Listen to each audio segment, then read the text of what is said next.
Welcome to Behavioral Health Today, a podcast brought to you by the Triad Network. This podcast is designed to share trending topics occurring within the world and our communities and bring them a behavioral and mental health perspective.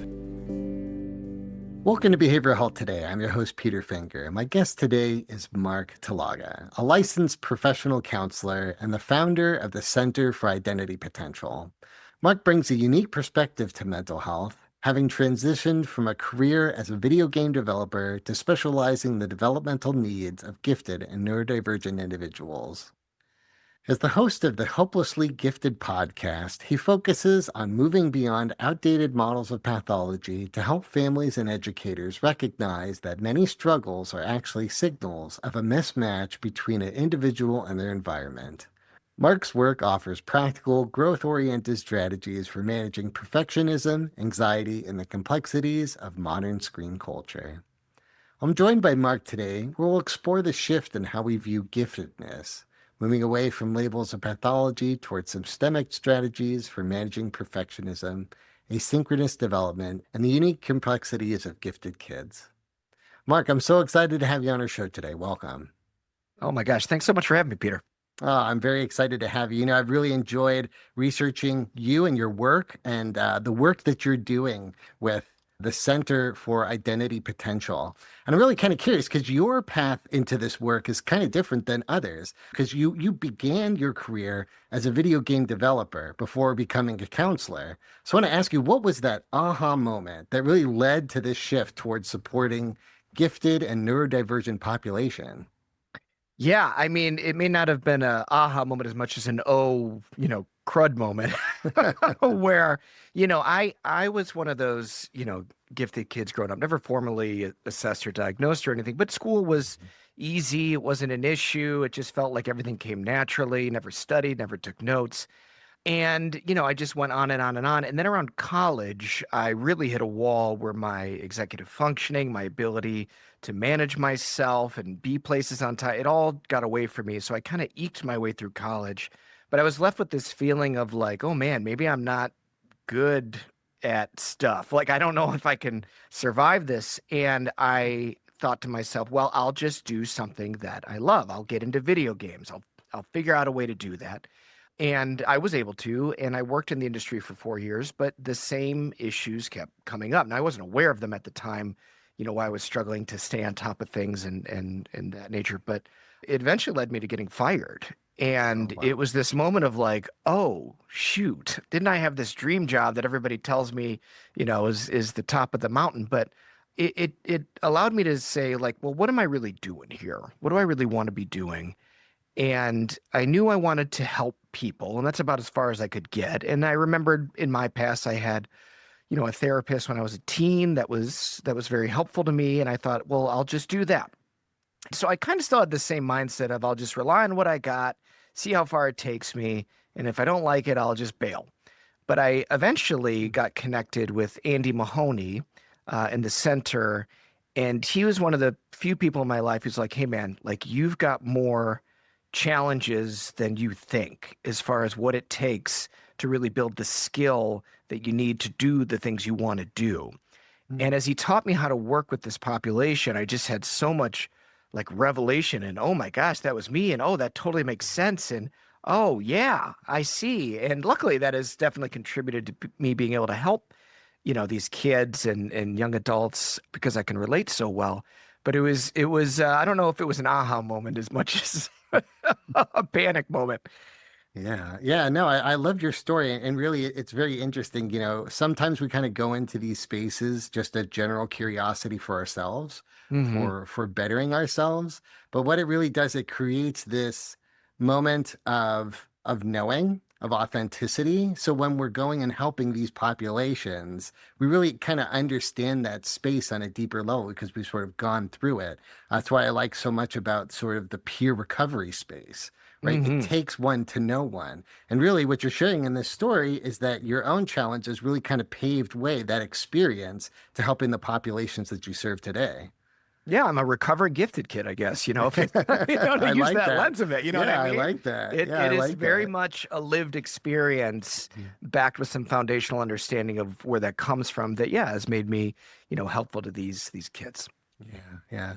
Well, I want to sort of start here, right? Because this label of neurodivergence sort of gives us a clinical point, but it really doesn't share the whole story of that gifted individual. Based on your time in this field, how do you sort of see this population differently than maybe the general public might? Give our audience really this new lens on how to view giftedness, and what would that be? Right. And so I think we have to go back to the foundation of how do we interpret the word gifted? Because it's a loaded word. It sounds kind of superior. It's this, oh, isn't that wonderful for you? Life is easy. And I will Mhm. tell you right now, that is not the case for most people. There are some people that are just fine. But the idea is giftedness really is any form of human development, any form of what we need to grow as a human being and how we think and react and make connections, but it's in some level of extreme. If you were to compare it to the normative population, you are out on the bell curve, one, two, three, four standard deviations, to where, yes, you have some sort of excelling in something. But for me, it's not a test number or an IQ score. It's more like you could be artistically gifted, you could be Mhm. physically Yes. gifted, you could have a gifted sense of moral justice, emotionally gifted. All these things where it's coming out of you in some sort of raw extreme that maybe is perceived as quirky or weird or, histrionic or whatever it might be.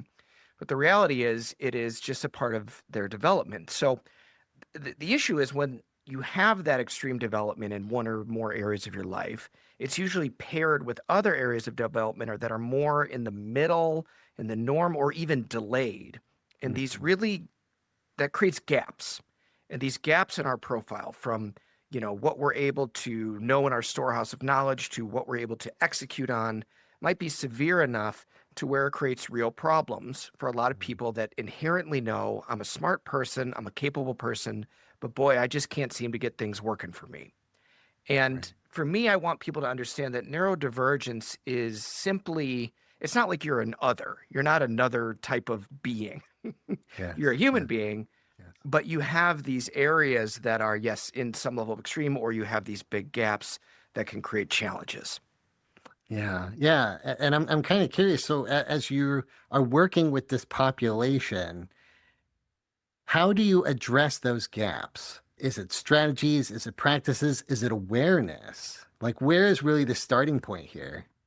Well, everything starts with awareness. Any sort Yeah. of process of change is going to have to start there. And so, but because we kind of know that that's what we're looking for, we have a more direct approach to assessing, hey, do we need more testing here? Do we Mm, need some neuropsych evaluations done or auditory testing or language or whatever it is? And it mhm. usually goes beyond what the normative might do. A lot of these kids come in and it's like, oh, I just can't concentrate and I just, I get bored easily. And then it's kind of like, oh, here Yes. comes the ADHD label. And that may not necessarily be what is going on or the full picture of what's going on. Hmm.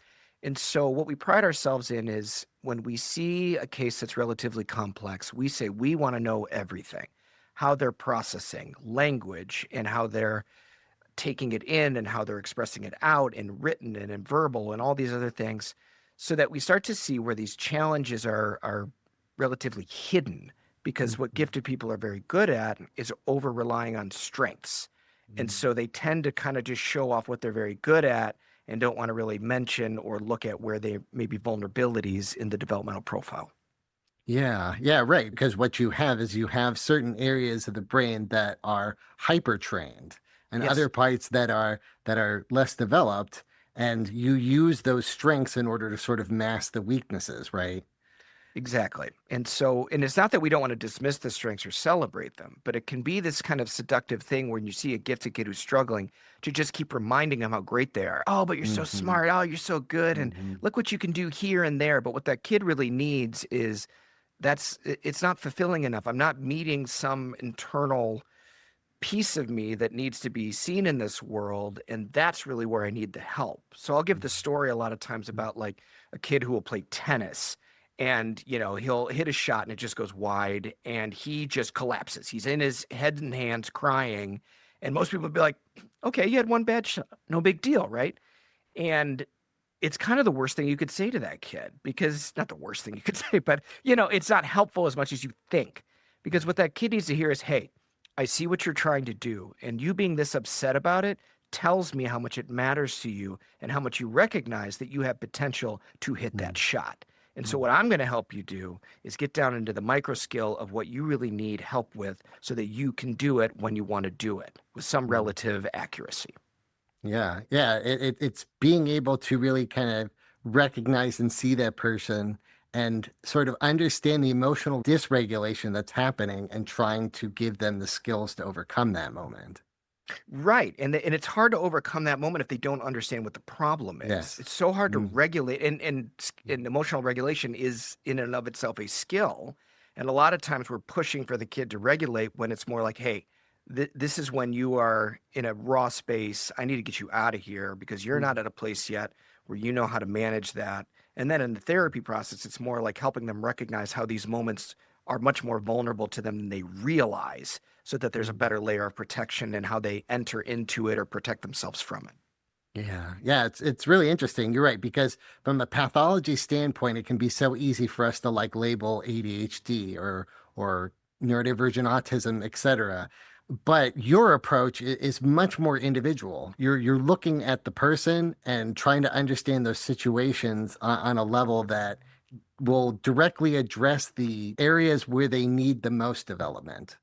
Right. And that takes a Yeah. lot of assessment and a lot of time with that specific person. And you need to Yeah. look at a lot of variables, more than you ever Hmm. think. Hmm. And so our work is never just with one person. It's with the family, it's with the Yes. school, it's with adjunctive support, it's with, Hmm. extended families sometimes. It's really about understanding who this child is and how they came into the world and all the pieces that affect them, and then helping them start to label how they want to express themselves, the identities they want to create, and what Yes. gets in the way of that. Mm, mm. Oh, I love that. Even just getting down to the point of a person's identity and how they want to be expressed is such an interesting way to look at this challenge that's occurring.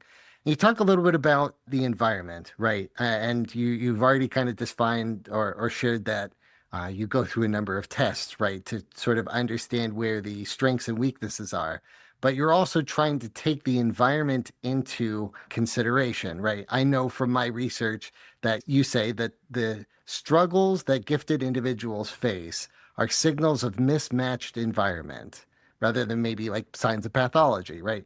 So, how does this perspective change the way a parent or an educator might approach a gifted child? Right, exactly. You're looking at, we're always trying to find where there's a good fit, right? Where does Hmm. it fit for this child? And so, let's say, just for example, a child has, yeah, let's say ADHD or some visual processing stuff, meaning that when they start to, they see a lot all at once, but it can be overloading and overwhelming. And you put that child in a classroom that is hyper decorated in posters and color and words are everywhere and there's little inserts and everything, which is for me, I think that's a lovely, fun, like I just like the vibe of that classroom. But for that kid, we already have an immediate overwhelm. So they are walking into the classroom with a low to medium grade of anxiety just in the physical environment.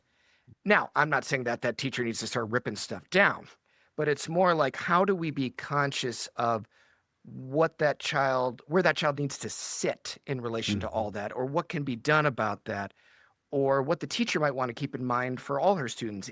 Is my environment being effective in the learning, or is it just aesthetically nice? And what's the intention behind it? And so we're looking at physical environments because we want to see what is really the thing that's going to help support the vulnerability, activate the potential, and finding that fit in multiple different contexts is not always easy. And sometimes it's knowing what to look for. Yeah, that's really fascinating. Again, in other conversations around sort of neurodivergent minds, it's really trying to roll back to understand a person's nervous system and Hmm. how all of those things are triggered. So for you to go beyond maybe just the strengths and weaknesses of this person and sort of certain environments, to actually look at the work environments that that they are engaging with, I think it is that extra level of understanding.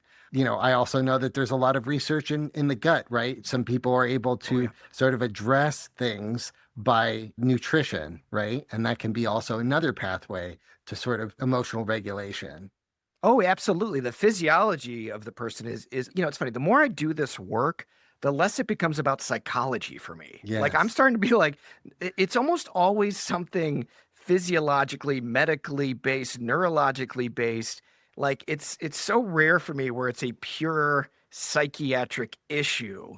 It's Hmm. more like that's always the flavoring on top, and usually that gets developed over time through, yes, genetics and what you're born with, but Right. also just through not having these fits in life and not having this understanding of what you may need and how you need to proceed in life and how you have to make your own way. Like, i- you could have a kid who, wants to get into sales or something, right? But they're just, I'm too shy, or I don't know how to talk to people. You never want to limit that kid. What you're picking up on is there's some potential within them, but they really need to learn, you know, what is the way that you need to still figure out how to assess the need of the person you're selling to. And we know you have auditory processing issues, so you might have to ask for specific things from them or be okay asking for repeating, or can you put that in an email, whatever it is. Mm. Like it's always about not limiting the goal, but adjusting the pathway to that person and their profile so that it is a better fit. Yeah, wow. I imagine that when you start to break things down for families, that they recognize that there's a lot of work in themselves. Well, it's funny. I would ideally like that, but I think Yeah, more right. than You're the likely, problem solver. Can't you solve my problem? Yeah. yeah, right. Well, Yeah. it's not with me. Hmm. I have my own therapist. I Hmm. can't tell you how many times I've heard that. Because the idea is, yes, these kids didn't get it from nowhere. You know what I mean? Like it Hmm. didn't come from just randomness. Hmm. And yes, the parents relate more than they think, but because it presents differently, or we're just in a different time and culture, there's a disconnect between them seeing the challenges of their children and how they can relate to what it's really about, as long as they know what Yeah. the problem really is. Now, but I do have plenty of parents who are like, oh my gosh, I feel like I'm getting therapy just by you talking about what's going on with my kid. And I'm like, that's a good start because now Yeah. you can relate. Because the number one goal for me is not if these kids are academically successful or not or getting good grades. I mean, that's if they want that, that's great. I want them to know how to build relationships. I want them to know how to connect into a world that is not necessarily built for them.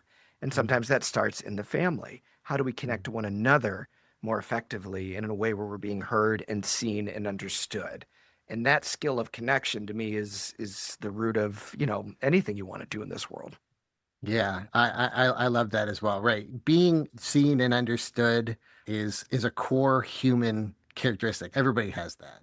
And Yep. so being able to even just roll back aspirations to trying to create a healthy way for relationships, that is the purpose there. That's everything. Yeah. But again, a lot of these gifted people, because they perceive the world so differently, Mhm. just on in the nature of the way they were born, they can feel like aliens. They can feel like I don't belong, I don't have any need. But I try to I'm never going to advocate that that's the way to think about it because it's a bit of a victimhood mindset. Poor me, Mhm. nothing works for me, nothing ever is going Yeah. to work for me. And it just doesn't empower that person to create what they might need in life to really move forward. And there are Right. some real challenges, and I'm not dismissing that. But the ultimate goal is, yes, you have to differentiate first. You have to set yourself aside and say, okay, I interact with this world differently. And where are those strengths? Where are those vulnerabilities? And I almost never call them weaknesses only because it's mostly all rooted in development. It can be Mhm. brought up. It could Mhm. be something that improves over time or even becomes a greatest strength for you ultimately if you get the right support. Yeah. And then after the differentiation process, knowing yourself well enough to integrate back into the world in a way where you can rely on those connections and create what you want to create. Yeah, yeah, we've seen some incredible minds really change the world who come from a neurodivergent spectrum. I'm thinking of the CEO of Delta who helped create the ticketless airplane ticket, right? Yep. Like having cognitive spectrum in the workforce is necessary. it just is. It's very important for us to have that cognitive spectrum. So your work in being able to equip these gifted kids with these skills to kind of go out and fearlessly go into the world to craft relationships and build their skills, I think is so honorable. I hope so. And one of the things we teach here is when we talk about fear, we always try to reframe it as desire. Mm, That's from Andy Mahoney, my mentor, the guy who took me on and taught me mm, everything.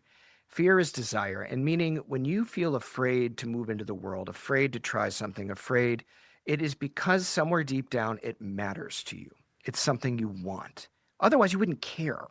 Like yeah. if somebody's like, "Why don't you play professional football?" They're like, "What are you afraid?" I'm like, "No, I don't. I just don't even care about it. I don't even think about it twice. I mean, I like watching it, but if it was like, why aren't you helping more people? Like that would hit me hard. Like I'd be like, "Well, I am," and I'd get real defensive around it. But what I'd have to realize is I'm afraid of the idea of am I not, and what are my goals, and could I be doing better, and what does that need to look like?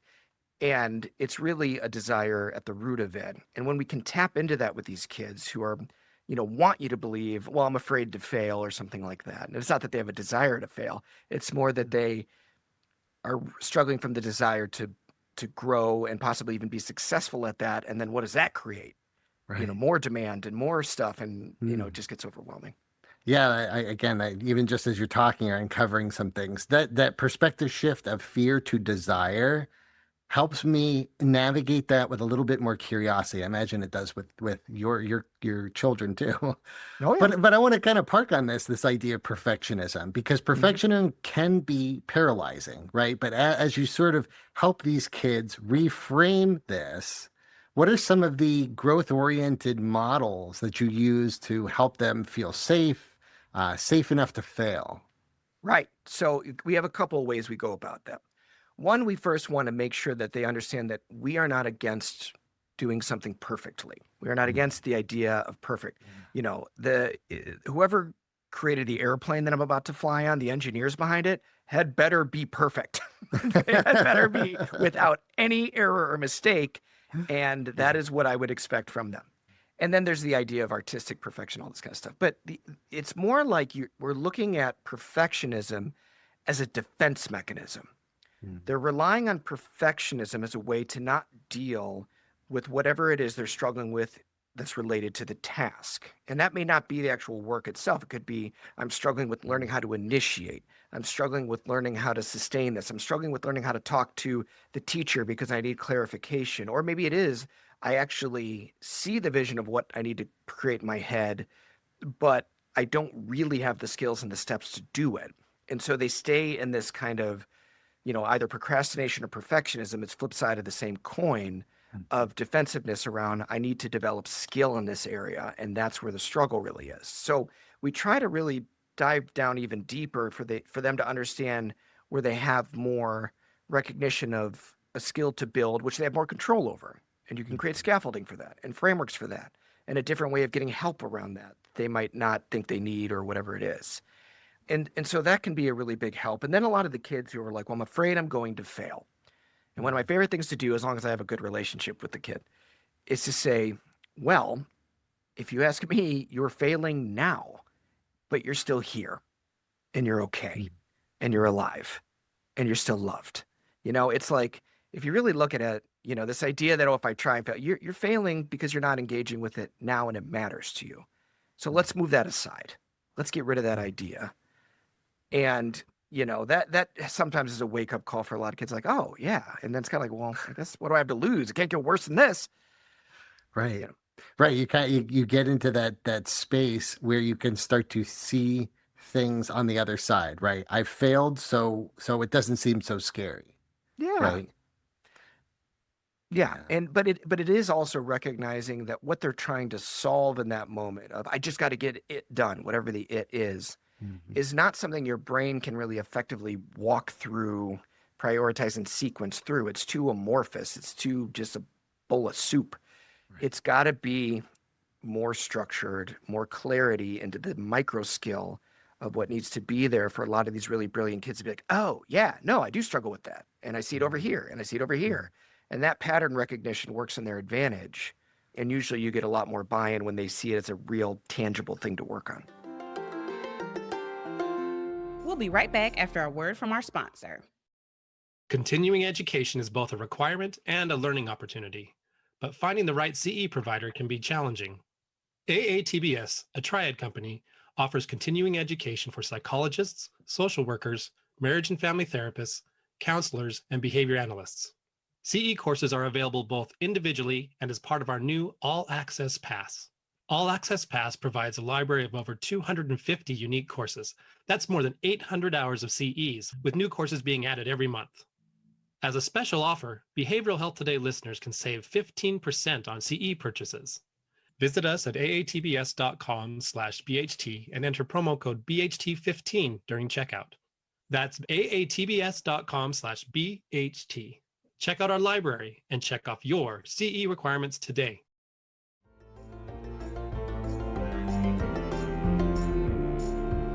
Sure. So as you're sort of, working with these kids, you can coach them to an extent, but what sorts of practices are you encouraging them to have this sort of reflection? Does that include like journaling? Does it include a model for questioning so that maybe they can empower themselves to correct that environment for them to get out of that paralysis? Yeah, a lot of what we do is probably more Rogerian person-centered therapy than you might expect, Okay. where it's all reflection. Mm. It's not all reflection, but a lot of it is reflection where they're saying, "Oh, I'm you know, I hate school." Okay, so you hate school. You know, do you have a sense of why you hate school? Because I just hadn't heard the why yet. And just Mm. reflecting back what they're giving me and then what I'm not hearing so that there's a deeper sense of understanding. And then we use person of the therapist model of metabolizing what we're picking up on in the moment, what the therapist is feeling, experiencing, sensations, and using that as a guide to say, is that what I'm picking up from this person? So I'm going to use that to reflect to them that the more I hear you talk, the more I'm getting a sense of stress. And you could be right or wrong, but the idea is you're staying it's not like interrogation. It's not a lot of questions that we do in our work. Because the Right. more you get into questions with gifted kids, man, they take you for a ride. They're going to go all over the place, every which way. They're going to talk about everything they want to talk about. So it's got to be very Mhm. direct and relationship focused with these Mhm. kids, and you can never baby them. Almost Mhm. never. You're never talking down to them or be like, well, I just think maybe it's like that voice will just send them running. It's like they want to know the real deal and they Mhm. want you to be straightforward, even at a younger age and not aggressive, but just but real, right? So it's really, again, about the relationship. And a lot of the training we do and our practice with everybody that works for me is about how you create a relationship first and foremost before any of this comes out. Yeah. Yeah. I mean, and I imagine that it really just is a foundation of trust and knowing that that is really the work in this. Well, yeah, and we have such a knowledge of what symptoms look like and how they Mm. present. And Hmm. like, you could put a kid in the couch with me and he's in with a parent and I ask him a question and the first thing he does is he looks at his parent or he looks at his mom or his dad. And if that's happening over and over, that already tells me something because I have an understanding of how auditory processing issues work and language processing issues work. And I'm seeing that kid rely on the parent to interpret because answering that open-ended question that I might have started with is just too much, right? It's a little deer in headlights. And so yeah, we're trained to look at some of these things and what they could really mean, but each kid is different. There's no gifted kid that's really alike another. Right. Right. So then I want to kind of ask, what is a traditional therapeutic or educational model that you believe is ineffective for gifted kids? And what would you encourage doing instead? So I'm a big believer in structural family therapy, honestly. I'm a big believer in the systems work. It's Yeah. really all about systems. So, Hmm. Andy Mahoney, the guy I mentioned, he created a model for how to work with these kids. And what it really is it's an identity formation tool where we're trying to figure out what it is they're trying to build. And a lot of times it's just a gifted student identity, which is, what it means to be asynchronous as heck and in an education system that's very normative. And how do you build an identity through that? And what we look at in each and every case is every single system, the self system, the family of origin, their physiology, their psychology, their religious upbringing, their socioeconomic status, their culture, their gender, their, on and on and on. Yeah. Wow. All of it interplays with anything you're trying to build. And then we're looking to see if those systems validate or invalidate that identity. Do they affirm, meaning build up, support, and challenge, or not affirm? Do you affiliate with people within these systems around this identity? And does it meet your purpose in life or your affinity? Mhm. And this grid format of handling the level of complexity that's involved is really how you work with these kids. Mhm. And if you get too focused on one thing without connecting the pieces of how it relates over here and over there and how it relates to mom and dad's experience and their life growing up, it becomes very difficult to get that true depth of understanding that gifted kids crave in order to really be like, oh, like that's a big deal. Like that's Yeah. something I'm struggling with. Holy smokes. Yeah. Wow. Yeah. What you're describing right now is the art of relational work that you're doing. And Yes. I think that so much of these systems are not aware to us.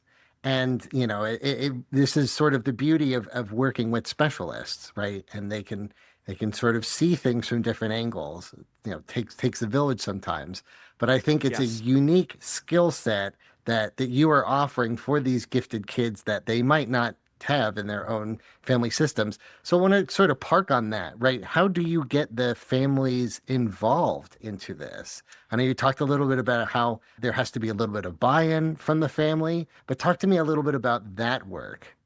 Well, it can be very tricky because it's such an integral part of our process. We're Hmm. pretty non-apologetic about it's got to be there. And so Yeah, yeah. very upfront, we're like, look, as we're working this case with you, as we're being connected with you as a family, we're going to evaluate if there's more information needed within the family, within the relational structures, within, the school. And then we make recommendations about how we can explore that or deal with that or help support them in what they're trying to build. And so it's kind of like we set them up like, are you open to that? And if we ever get a family that's like, nope, I will not do family therapy. I will not go forward with this. I'll be like, then we are very limited in what we can do for this kid because we won't compromise our process because we know that's what works. And when I was really early in my career and I was a bit of, much more of a people pleaser, it was kind of like I would let the parents tell me what they were looking for and I would try to meet those expectations.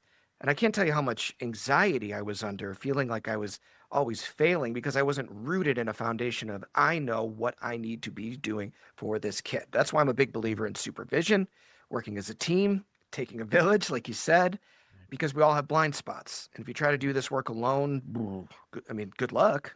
It's Yeah. hard. Right. Yeah, yeah, the community piece, and again, it's one of those sort of great mirrors that we have in order to help us sort of navigate the parts that are blind to us, right? Having that buy-in is critical for all of this. I want to kind of talk about the family that might be struggling with executive function, Mm. right? And the chaos that might be at home. What is the effective place to start that intervention? That one is tough because really rooted at the core of it is an enormous amount of pain and shame. Mm. And it doesn't need to be there ultimately, but it is there. And so when you're dealing with a kid who is all over the place, disorganized as heck, can't remember anything, and you find out that the parents really relate, and I'm curious about what things are like at home, and it turns out they have, five dogs that are untrained and their stuff everywhere, and they're always flying by the seat of their pants. It can be a very stressful situation. Again, it's not creating really a good fit for what these people really need typically. And approaching that with them, it triggers a lot of defenses because of how much it feels like they know what they're supposed to do. This is like every gifted kid. They know what they're supposed to do. What they're struggling with is the emotional impact of not being able to do it and a lack of understanding of why it's there and what could be helpful. And so it's really tricky because you want to go behavioral very quickly with these people. Like, why don't you do a chore wheel? Why don't you do a chart like this? Why don't you separate out your time? But again, if the skill isn't there, then we have to take a step back. Be like, okay, you're not at a place to do that yet, which means you need more help. which means you have to prioritize what it means to get help in that way from friends, neighbors, or yes, spending money on it. And there's a lot of reasons why none of that will work, but I don't deviate from the idea of like, but it has to be something Mm. because you can't continue to go through this alone. And you can't continue to go through this in the way you are because you're suffering. Mm. And that is where really knowing those people and knowing that that's where the pain lives is how you can extract a sense of buy-in so that you can provide some level of hope, which is just a pathway towards making the change they're looking for. And to help them know they're not alone. I mean, that is a lot of people that we work with. Yeah. And there's nothing morally failing about it in the slightest.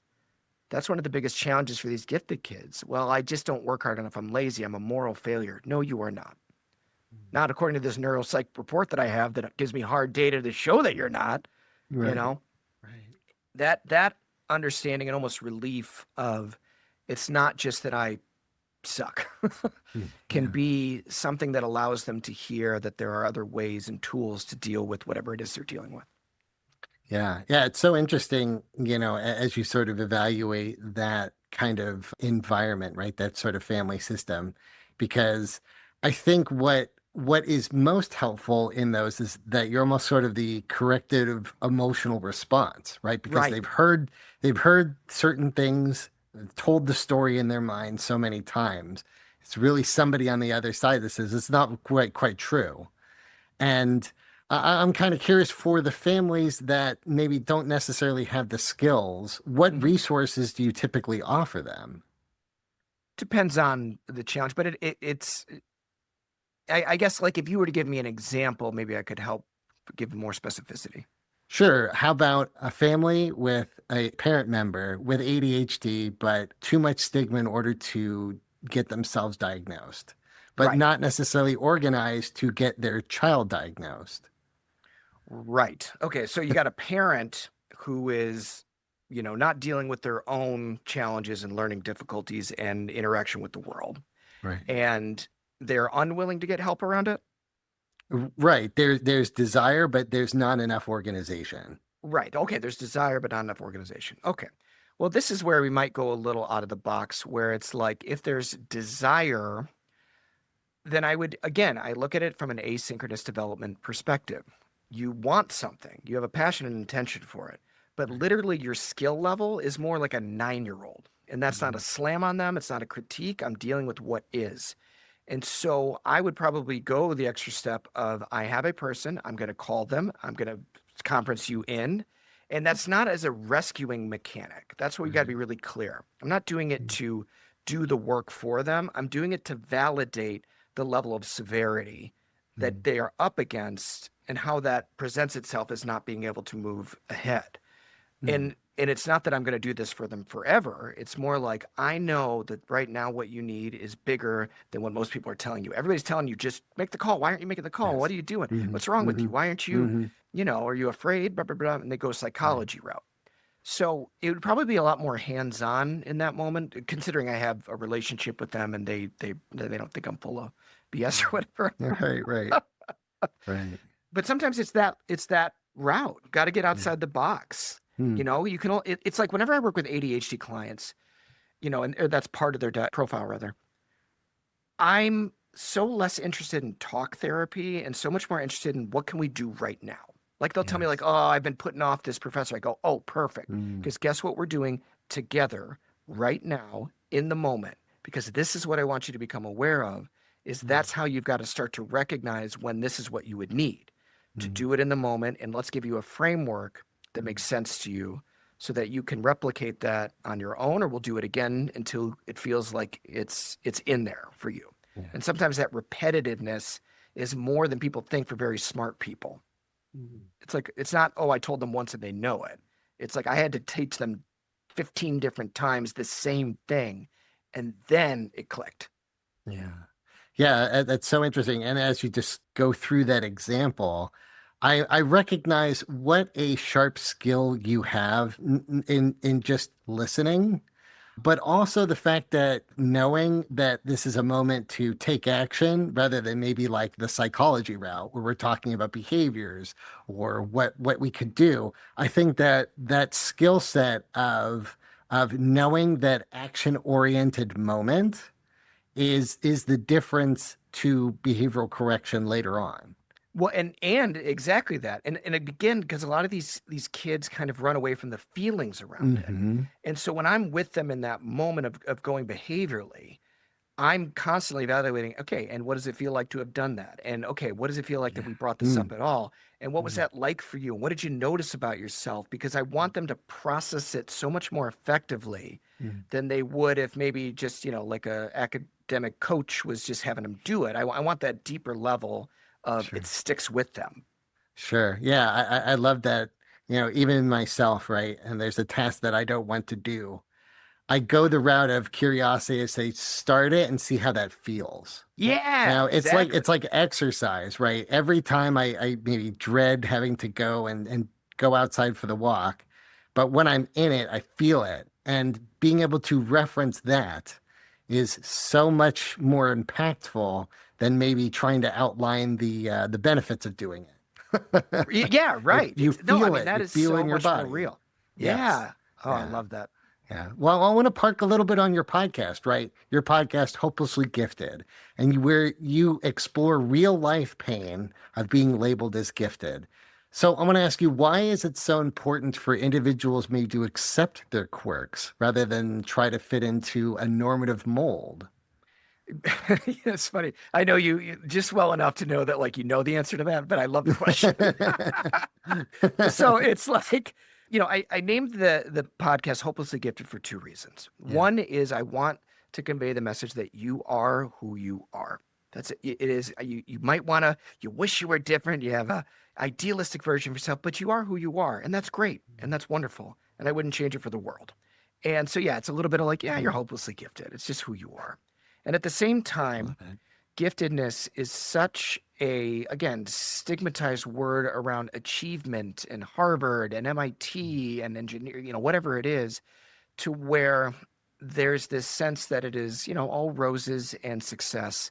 And the truth is, for a lot of these kids and families, it's incredibly painful. And more than a Mm. few times, I've heard them say it feels hopeless. And I don't want to ignore that.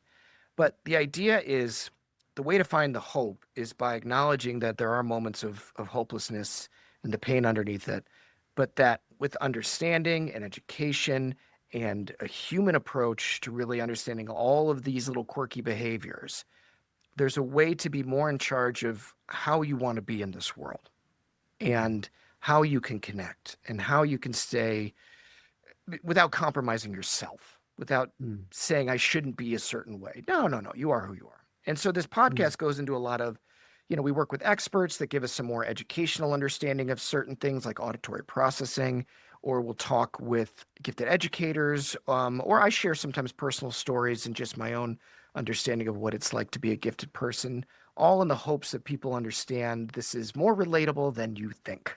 Yeah.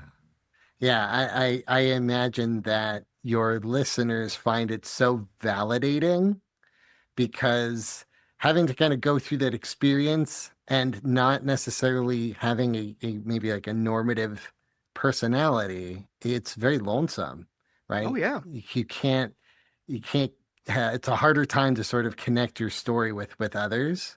And so to be able to have a space where you can share it, to have a place where people can learn and grow in that exact sort of niche, I think it is transformative for your I, I audience. I really appreciate you saying that. I will tell you one of the funny things that happened is I never intended for kids to listen to it. I just didn't have that in my head. But I had a, Yeah. a family that come in. They're like, "Oh, we listened to it with our kid," and we asked him what he thought, and he goes, "That guy gets it." And it was the nicest thing anybody has ever said. Yeah. To where I was basically in tears. I'm like, "Thank you." Like it's like I feel seen. I feel like you get what I'm after. But having a child say that, like, when what I thought was kind of a more clinical, kind of heavy podcast was very nice Yeah. to hear. Yeah. Good parenting. And, Yeah, right. you put the right information and just sort of ask questions. I think that creates good discussions. Absolutely. Yeah. So I want to talk a little bit about the adults, right? Because we've talked about kids and really trying to give them some structure to make changes in their life. But for gifted adults, right? Those who feel unappreciated or out of balance in their careers, how would you advocate for a workspace that honors their unique vulnerabilities? Right. And because again, we're creating a fit. right? Hmm. Something that we need for ourselves. But the process is still the same. Gifted kids grow up to be gifted adults. It doesn't go away, or it's not like, oh, I used to be gifted. Like that neurodivergence, that way your brain is wired, is still exists to some degree. And and so it's the same idea of, do you know yourself? Do you know what you're trying to do? Are you putting yourself in positions or workplaces where you are really not able to do the kind of work that you love doing, but you're doing it because you just think you're good at it, even though it's not fulfilling? Or you think you do it because, the idea of trying to find a job that's a better fit is way too overwhelming and too much and too taxing, so I just stay where I am. And so, for adults, you still are looking at the same things. There are skills that you could break down that were never fully developed, or you never learned how to talk about what you need without it sounding like whining, right? Or like, oh, how do I ask for, a quiet space without it being like, my boss rolling their eyes? And how do you handle that if the boss does roll their eyes? How do you hold a person accountable to that? How do you stay centered? All of that takes skill. All of that is something to learn how to do. And we expect too much of our very brilliant people in this world, that they should know how to do everything because they're Hmm. so good at a few things or a lot of things. And that's Yeah. the real challenge. And this is where ego can get a little bit more tricky. Like the idea of like, well, you kind of need to work on that skill. And they're like, no, I don't. I'm really good at it here. And it's like, okay, yes, in that context over there. We're dealing with what you're up against here in your work. But, I absolutely believe in advocating for what is going to support you and activate you and allow you to do what you love to do, at least, or do a more efficient job of what you want to do, whatever your goals are.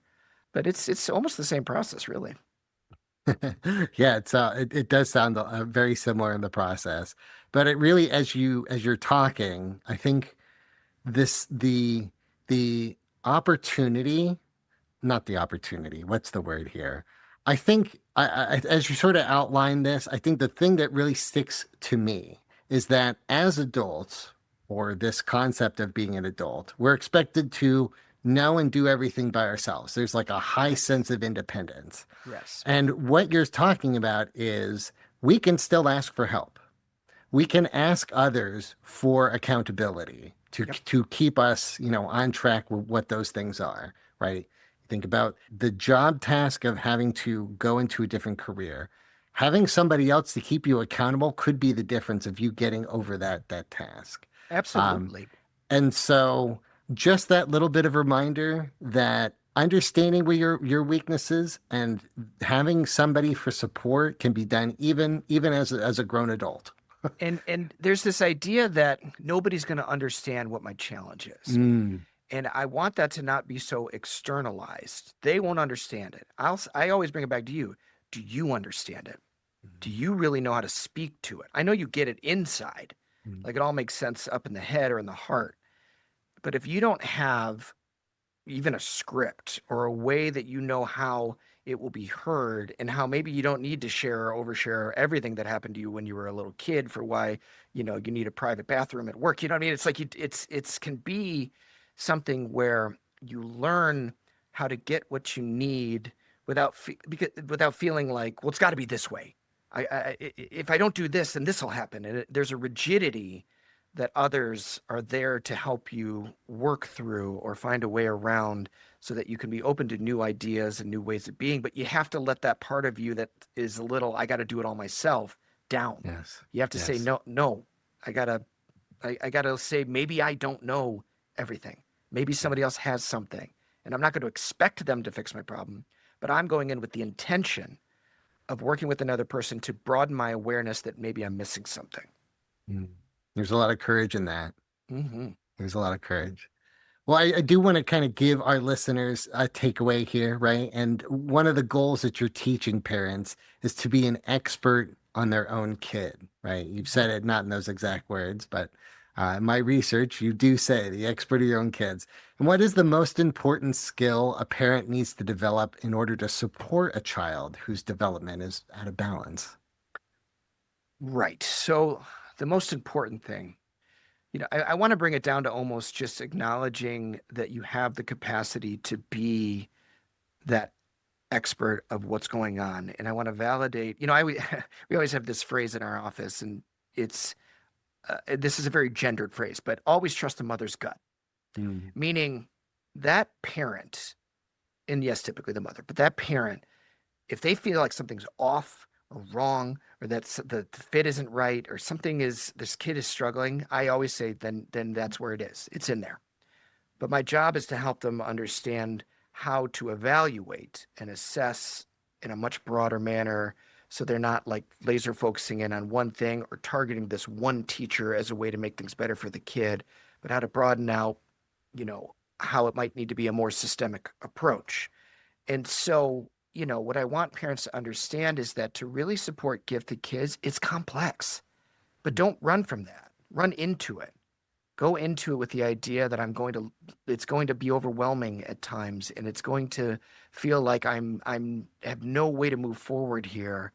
It's not supposed to be easy. And then anybody that tells you that it is, or that there's just, why don't you just, yell at your kid more or some ridiculous advice, you can just keep walking past that. And yeah, to seek out people that maybe do this kind of work. You go to our website. We have videos on there, talk a lot about language processing, which is something that gets skipped a lot, but very impactful to families and kids and adults as well. But have a team, don't do it alone. I guess that's the main piece. Yeah, yeah. Recognize where you need the help. Yeah. Recognize where you. Oh, Mark, I have so enjoyed our conversation today. The relational work that you're doing, and really just the art of knowing the systems. I think it makes a big difference in the kids that you work with. But I think that work really ripples out into the family systems and then greater into those communities. So again, I want to thank you for coming onto my podcast. Oh, thank you so much for having me. It's been an absolute pleasure. And just once more, I do want to give you an opportunity for folks to learn more about it. So share with our listeners where they can go to explore your developmental framework or listen to your Hopelessly Gifted podcast. Where's the best way for them to connect with you and the Center for Identity Potential? You can go right to the Center for Identity Potential.com. You'll find a lot of resources on there. We make book recommendations, things like that, but I'm a lot more about our services. And if it feels like it could be a fit for you or your family, we're happy to, get on the phone with you to see if, it's a good fit. We're a very big believer that you got to like working with us. We got to like working with you, because that's the only way any of this works. So we work very hard to make sure that is what we can do for you. At the same time, if you're interested in the podcast, it's a free resource. It's called Hopelessly Gifted, and you can find it on Apple Podcasts and Spotify. And I put episodes about every other week on Mondays. Awesome. Awesome. Well, I'm hoping our listeners will take a chance to look you up and listen to your podcast. But, your website alone was an awesome resource, and I really enjoyed looking through it myself. Thank you, Peter. Appreciate it. Yeah. Awesome. Well, Mark, for today, thank you very much for your time. Thank you. I want to thank you, our listeners, for taking the time to join us. You can follow us on our social media at Instagram, TikTok, LinkedIn, YouTube, and more at Behavioral Health Today. If you like our show, please give us 5 stars and leave us a review.